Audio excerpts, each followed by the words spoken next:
दोस्तों, चाइना और तालिबान अब मिलकर एक ऐसी सड़क बनाने जा रहे हैं कि जो सड़क बहुत जल्द ही चाइना और स्पेशली अफगानिस्तान के पूरे भविष्य मतलब के फ्यूचर को तो बदल कर रख ही देगी, मगर साथ ही साथ पड़ोस में मौजूद पाकिस्तान और अमेरिका जैसे देशों को गहरा झटका भी देगी। ये सड़क कहाँ पर बन रही है, कैसे बन रही है, क्यों बन रही है और किस तरह से ये चाइना और स्पेशली अफगानिस्तान के फ्यूचर को बदलेगी, इसी तरह के ही अपने सारे सवालों के जवाब जानने की कोशिश करते हैं। साथ ही साथ ये भी जानेंगे कि आखिर एक सड़क की पूरी दुनिया की राजनीति में इतनी ज्यादा चर्चाएं क्यों हो रही हैं। तो दोस्तों, तालिबान और चाइना की तरफ से बनाई जाने वाली इस सड़क के बारे में कुछ भी जानने और समझने से पहले हम लोगों के लिए ये जरूरी है कि हम अफगानिस्तान के वाखान कॉरिडोर के बारे में समझें। दरअसल दोस्तों, अगर आप लोगों ने दुनिया के नक्शे में अफगानिस्तान को देखा होगा तो आप लोगों ने अफगानिस्तान का ये एरिया जरूर नोटिस किया होगा और आप लोगों के दिमाग में ये सवाल भी जरूर आया होगा कि बाकी तो सब ठीक है, मगर आखिर ये अफगानिस्तान की आगे की साइड में एक पूंछ क्यों निकली हुई है।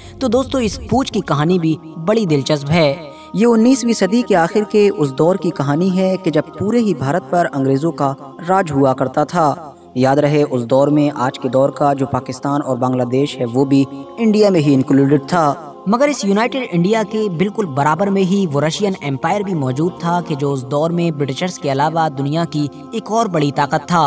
और ये अंग्रेजों के लिए सबसे बड़ी खतरे की बात थी। उनको हमेशा ये खतरा सताता रहता था कि कभी रशियन एम्पायर उनके ऊपर हमला ना कर दे। दूसरी तरफ रशियन एम्पायर के लिए भी ये खतरे की बात थी कि कहीं अंग्रेज कभी उनके एरिया पर अटैक ना कर दें। आखिरकार इस खतरे और इस परेशानी से निपटने का ये हल निकाला गया कि अफगानिस्तान जो रशियन एम्पायर और इंडिया के बिल्कुल बीच में मौजूद था और दोनों में से किसी के भी अंडर में नहीं आया करता था, उसको एक डील के तहत दोनों के बीच बफर जोन बना दिया गया। मतलब अब जमीनी हिसाब से ऑटोमेटिकली ये अफगानिस्तान की जिम्मेदारी थी कि वो रशियन एम्पायर को इंडिया में घुसने से रोके और इंडिया में मौजूद जो अंग्रेज थे उनको रशिया में घुसने से रोके। वैसे तो अब अफगानिस्तान को इन दोनों ताकतों के बीच एक बफर जोन बना ही दिया गया था, मगर अभी भी परेशानी की बात ये थी कि अफगानिस्तान के बिल्कुल बराबर में ही थोड़ा सा एरिया ऐसा बाकी था कि जहां पर रशियन एम्पायर और यूनाइटेड इंडिया एक दूसरे से बॉर्डर शेयर कर रहे थे। इसीलिए अब जानबूझकर एक छोटा सा इलाका के जो देखने में एक पतली सी पट्टी की तरह था वो अफगानिस्तान को दे दिया गया,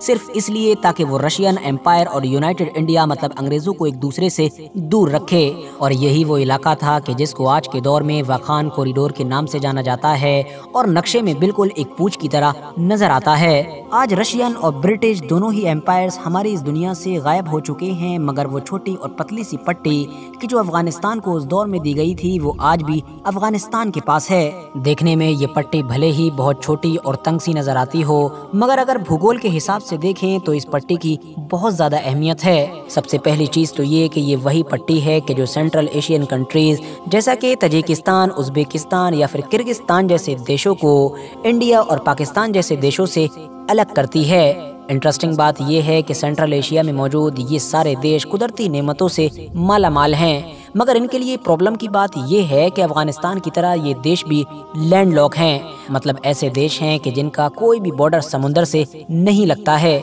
इसीलिए ये जब भी अपना कोई व्यापार करना चाहते हैं या फिर दुनिया के दूसरे देशों में अपनी कोई भी चीज भेजना चाहते हैं तो इनको बहुत सारी परेशानियों का सामना करना पड़ता है। सही तरीके से बिजनेस भी नहीं कर पाते हैं क्योंकि अच्छे बिजनेस के लिए समुद्र की जरूरत होती है। वैसे तो ये देश आसानी के साथ इंडिया और पाकिस्तान की मदद से भी समुद्र में आ सकते थे, मगर प्रॉब्लम की बात ये थी कि अफगानिस्तान की ये पट्टी इनके बीच में आ जाती है और अफगानिस्तान पिछले कई दशकों से ही जंगों का अड्डा बना पड़ा है, जिसकी वजह से ये पूरी पट्टी भी यूजलेस थी, मतलब के इस्तेमाल ही नहीं होती थी। मगर अब जब अफगानिस्तान स्टेबल हो चुका है, वहाँ पर जंग और इस तरह की चीजें खत्म हो चुकी हैं, हुकूमत भी नई आ चुकी है, तो पिछले 100 साल से बंद पड़ी इस पूरी पट्टी पर फिर से काम शुरू किया जा रहा है और ये काम अब अफगानिस्तान चाइना की मदद से कर रहा है। अब क्योंकि अफगानिस्तान इसी पट्टी की मदद से ही चाइना के साथ भी अपना बॉर्डर शेयर करता है, तो इसीलिए अब तालिबानी हुकूमत ने चाइना के साथ मिलकर इसी पट्टी पर लगभग 50 किलोमीटर लंबी सड़क बनाने का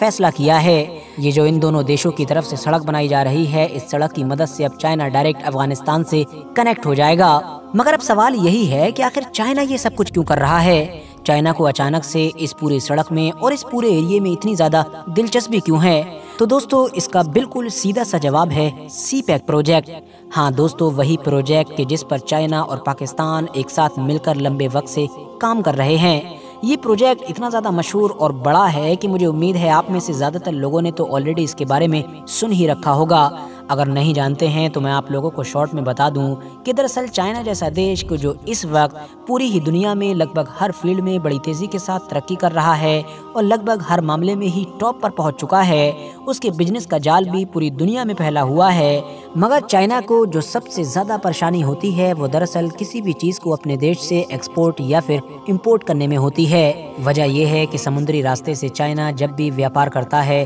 اسپیشلی عرب یا پھر یورپین کنٹریز سے، تو اس کو یہ سمندری راستہ بہت لمبا پڑتا ہے۔ مثال کے طور پر اگر وہ اپنے ایسٹ سائڈ سے سمندری جہاز کو بھیجے گا تو یہ سمندری جہاز انڈیا کو پورا پار کرتے ہوئے پھر اس طرح سے عرب اور یورپ کے علاقے میں پہنچے گا۔ ساتھ ہی ساتھ سرکشا کے لحاظ سے بھی چائنا اس راستے کو محفوظ نہیں مانتا ہے، وہ اس لیے کیونکہ اسی علاقے میں ہی جاپان یا پھر ساؤتھ کوریا جیسے وہ دیش موجود ہیں کہ جو امریکہ کے بہت زیادہ پکے دوست ہیں، بلکہ یہ کہیے کہ امریکہ ہمیشہ خود ان دیشوں میں بیٹھا رہتا ہے۔ تو اسی لیے چائنا نے ان ساری پریشانیوں سے ایک ساتھ نپٹنے کے لیے پاکستان کے ساتھ سی پیک نام کے ایک پروجیکٹ پر کام شروع کیا تھا۔ اس پروجیکٹ کے تحت دراصل ایک روٹ تیار کیا گیا ہے، مطلب ایک پورا راستہ بنایا جائے گا کہ جو راستہ پہلے تو چائنا سے پاکستان میں انٹر ہوگا اور پھر پورے پاکستان کے بیچ سے گزرتا ہوا ڈائریکٹ نیچے سمندر میں پہنچے گا۔ یاد رہے دوستو کہ یہ راستہ چائنا سے پاکستان کے اندر اسی کشمیر سے انٹر ہو رہا ہے کہ جو پاکستان کے کنٹرول میں ہے اور جس کو پاکستان کی طرف سے آزاد کشمیر کہا جاتا ہے، مگر دوسری طرف انڈیا اس کو اپنا حصہ مانتا ہے اور اس کو POK یعنی کہ پاکستان آکوپائیڈ کشمیر کا نام دیتا ہے۔ مگر دوستو چائنا ایک ایسا دیش ہے کہ جو کسی بھی چیز کے بارے میں بڑے لمبے وقت تک ٹھنڈے دماغ سے سوچتا ہے، لمبا کھیل کھیلتا ہے اور پھر ریزلٹس کو اپنے فیور میں کر لیتا ہے۔ چائنا اب بڑے لمبے وقت سے دیکھ رہا ہے کہ پاکستان کے حالات دن بدن خراب ہوتے جا رہے ہیں، وہاں پر نہ صرف ہمیشہ پولیٹیکل انسٹیبلٹی بنی رہتی ہے بلکہ وقت وقت پر کبھی کہیں سے حملے کی خبر آ جاتی ہے تو کبھی کہیں سے دھماکے کی خبر آ جاتی ہے۔ اس کو پتا ہے کہ اگر پاکستان کے حالات اتنی ہی تیزی کے ساتھ دن بدن برے ہوتے چلے گئے تو اس کا یہ سی پیک پروجیکٹ جس پر وہ اربوں کروڑوں روپے خرچ کر رہا ہے وہ پل بھر کے اندر برباد ہو جائے گا۔ اسی لیے اب وہ طالبان کو ایک نئے آپشن کی طرح دیکھ رہا ہے اور یہ بھی محسوس کر رہا ہے کہ جب سے طالبان کی گورنمنٹ آئی ہے تب سے افغانستان کے اندر کم سے کم پاکستان سے تو زیادہ اسٹیبلٹی ہے۔ اسی لیے فائنلی اب چائنا کی نظر واخان کوریڈور پر پڑ چکی ہے، جہاں سے وہ ایک لمبا راستہ بنا کر پہلے افغانستان کے اندر انٹر ہوگا اور پھر افغانستان سے ایران میں جائے گا اور پھر ایران کی مشہور چابہار بندرگاہ سے سمندروں کا استعمال کر سکے گا۔ چائنا جانتا ہے کہ پاکستان بھلے ہی اس کا دوست ہو مگر اس کے اوپر امریکہ کا بھی بڑا انفلوئنس ہے۔ پاکستان جو آلریڈی اتنا زیادہ قرضے میں ڈوب چکا ہے، امریکہ اس کی اسی کمزوری کا فائدہ اٹھاتا رہتا ہے۔ IMF کی مدد سے امریکہ جب چاہتا ہے پاکستان سے اپنی باتیں منوا لیتا ہے اور آسانی کے ساتھ اس کو کنٹرول بھی کر لیتا ہے۔ چائنا کو ڈر ہے کہ نہ جانے کب IMF کا ڈر دکھا کر امریکہ پاکستان کو اشارہ کرے گا اور پاکستان اس کے دباؤ میں اس کے اس بڑے پروجیکٹ پر بھی روک لگا دے گا۔ تو اسی لیے اب آپ کہہ سکتے ہیں کہ چائنا یہ جو افغانستان میں ایک بڑی سڑک بنا رہا ہے یہ دراصل اس کا بیک اپ پلان ہے۔ اس کو پتا ہے کہ اگر وہ افغانستان کی اس لمبی سڑک پر انویسٹمنٹ کرے گا، اپنا پیسہ لگائے گا تو مشکل سے ہی اس کا یہ پیسہ برباد جائے گا۔ وجہ یہی ہے کیونکہ چاہے بات ہو طالبان کی یا پھر ایران کی،